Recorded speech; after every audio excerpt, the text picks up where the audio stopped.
Ron Paul, the insurgent, a powerful force in the first contests with an army of young voters. We are dangerous to the status quo in this country. It's time now to meet the 2012 Republican presidential contenders. Joining us on stage first, the Texas Congressman, Ron Paul.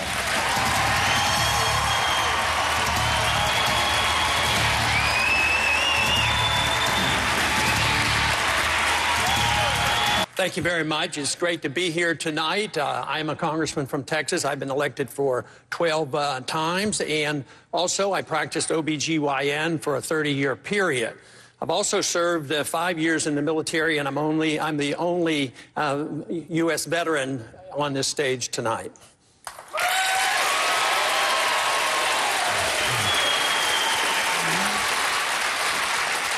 And this story has now gone viral on the internet. In it, she says that you came to her in 1999, at a time when you were having an affair. She says you asked her, sir, to enter into an open marriage. Governor Perry quickly and forcefully endorsed Speaker Gingrich. And in that remark, he said that, no, Mr. Gingrich is not a perfect man. Senator Santorum, he said none of us are. Speaker Gingrich doesn't believe this is an issue. Governor Perry says this is not an issue. I just want to start with you, sir, and go down. Do you believe it is? I think too often all of us are on the receiving ends of attacks from the media, and it's very disturbing because sometimes they're not based on facts, and we suffer the consequences. You know, sometimes it reminds me of this idea of getting corporations out of running campaigns, but what about the corporations that run the media? I mean, they're always in charge. And I think our responsibility, since sorting facts and fiction, the people have to sort this out, but I think setting standards are very important, and I'm very proud that my wife of 54 years is with me tonight. All right, as I said at the top of the debate, there's 3 or more specific programs that will put American people back to work. Congressman Paul, I want to begin with you. Do you believe we need specific federal programs to put the American people back to work? Well, most of the things the federal government could do to get us back to work is get out of the way. I'd like to name. I'd like to see the federal government have a sound currency. That creates a healthy economy. I would like to see massive reduction of regulations. I would like to see income tax reduced to near zero as possible. And that is what we have to do. We have to get the government out of the way. We have to recognize why we have unemployment. And it comes because we have a deeply flawed financial system that causes financial bubbles. The bubbles burst and you have the unemployment. Now, the most important thing to get over that hump that was created artificially by bad economic policies is to allow the correction to occur. You have to get rid of the excessive debt. You have to get rid of the malinvestment. And you don't do that by buying the debt off the people who were benefiting from it. So we, the people, shouldn't be stuck with these debts on these mortgage derivatives and all. We need to get that behind us, which means the government shouldn't be doing any bailout. So most of the things to improve the environment is getting the government out of the way and enforce contract laws and enforce bankruptcy laws. As you know, and as this audience reflects, this is a state incredibly proud of its military tradition and incredibly proud of its veterans. Many of those veterans who have served post 9/11, served honorably in Iraq and Afghanistan, are coming back to a terrible economy. Right now, unemployment rate for post 9/11 veterans aged 18 to 24 is at 22%. Congressman Paul, to you first, sir. Should the federal government be specifically targeting that part, or veterans coming back saying the unemployment rate is so high among that subgroup that the federal government should offer a tax incentive to employers or take other steps to help them, to incentivize the economy, to help them get jobs? To some degree, but you really want to make the environment, the economy healthy for everybody and not designate special places. But to help them out to come back is probably necessary on some occasions now. But we have to think about how serious our problems are here, because we faced something much, much greater after World War II. We had 10 million came home all at once. But what did we do then? There were some of the liberals back then that said, oh, we have to have more work programs and do this and that. And they thought they would have to, do everything conceivable for those 10 million. They never got around to it because they came home so quickly. But you know what the government did? They cut the budget by 60%. They cut taxes by 30%. By that time, the debt had been liquidated, and everybody went back to work again. You didn't need any special programs. So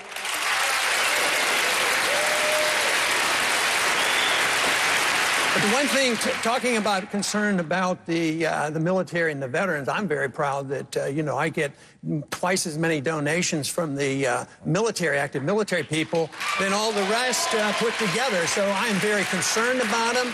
I think where the real problem is we can create a healthy economic environment if we did the right things. But where the veterans really deserve help, both as a physician and as a congressman, is the people who come back and aren't doing well health-wise. They need a lot more help. We have an epidemic now of suicide of our military coming back. So they need a lot of medical help, and I think they come up short-changed. They came up short-changed after Vietnam War, Persian Gulf War, and even now. They don't get care from the Veterans Administration. I think we all agree there's a generational challenge for the country with the brain injuries and the other injuries and the suicide, as you mentioned. My name is Sonny Cohn. I'm from Sevier County, Tennessee. My question to any of the candidates is, do any of you sincerely believe that Obamacare can either be repealed or reversed in its entirety? Congressman Paul, you have the floor. Do you trust these men to repeal Obamacare? Thank you.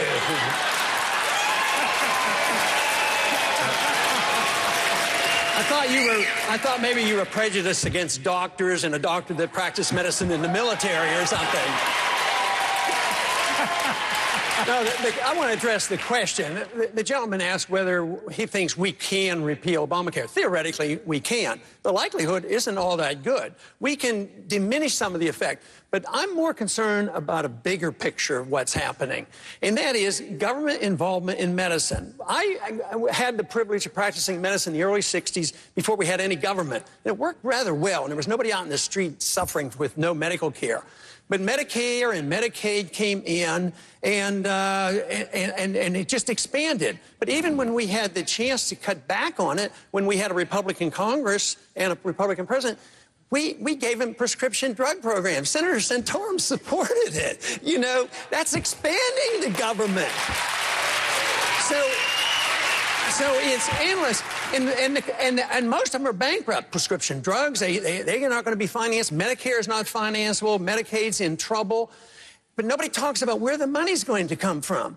Now, even in my budget proposal, which is very, very tough because I'm going to cut $1 trillion the first year, but I try to really, even though these programs should have never started, but a lot of people are dependent on, I want to try to protect the people who are dependent on medical care. Now, where does the money come? My suggestion is look at some of the overseas spending that we don't need to be doing.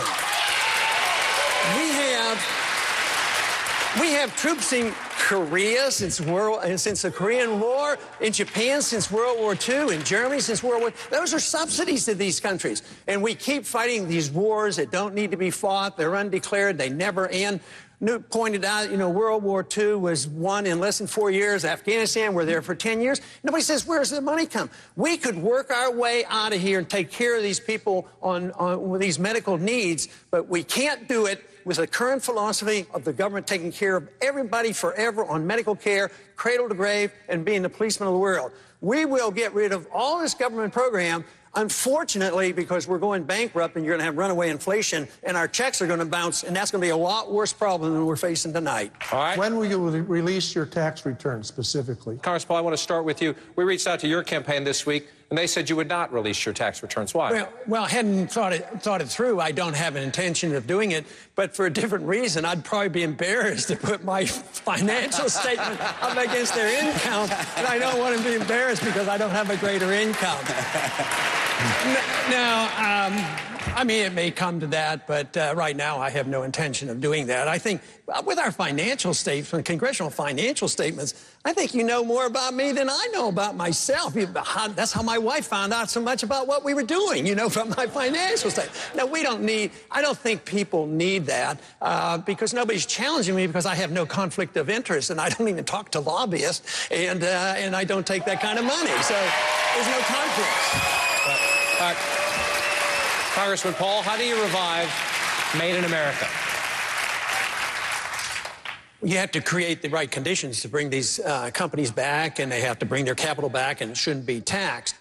But Apple's a great company, but the way you ask the question, it infers that because there's a bunch of workers overseas, it hasn't benefited a lot of people here. The consumers obviously have been benefited by a good company, well run.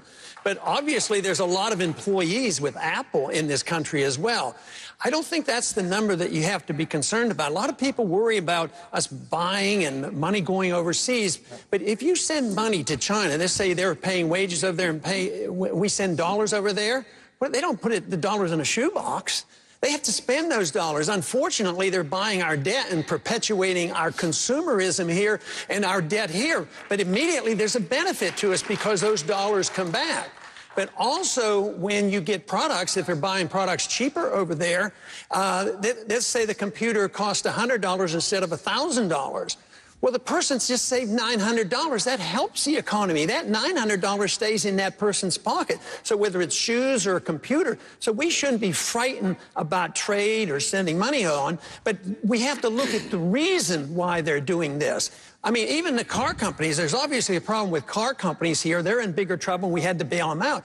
But there are foreign companies that build cars in this country, and they make a living out of it. So it's more complex than that, but we have to do whatever we can. I think the union problem, the right-to-work states, and of course I've chided Senator Santorum on this because he has voted, you know, against right-to-work. But we have to change these conditions to invite people back. But believe me, the regulations and the fact that we are the issuer of the reserve currency of the world is a real temporary blessing for us because it's easy for us to export our money. That's, unfortunately, our greatest export, and they're still taking our money.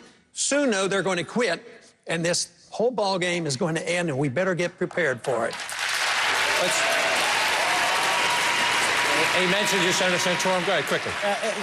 Congressman Paul knows, because we've talked about this before, I've already signed a pledge and said I would sign a national right-to-work bill. And when I was a senator from Pennsylvania, which is a state that is not a right-to-work state, the state made a decision not to be right-to-work, and I wasn't going to go to Washington and overturn that from the federal government and do that to the state. That's a very different position. Quickly, sir. Yeah, the response should be, yes, I understand that. That's the way politics works. You voted the way you thought was best. Representative government. Yeah, for your state. But as president, are you going to represent South Carolina or Pennsylvania? That's really the question.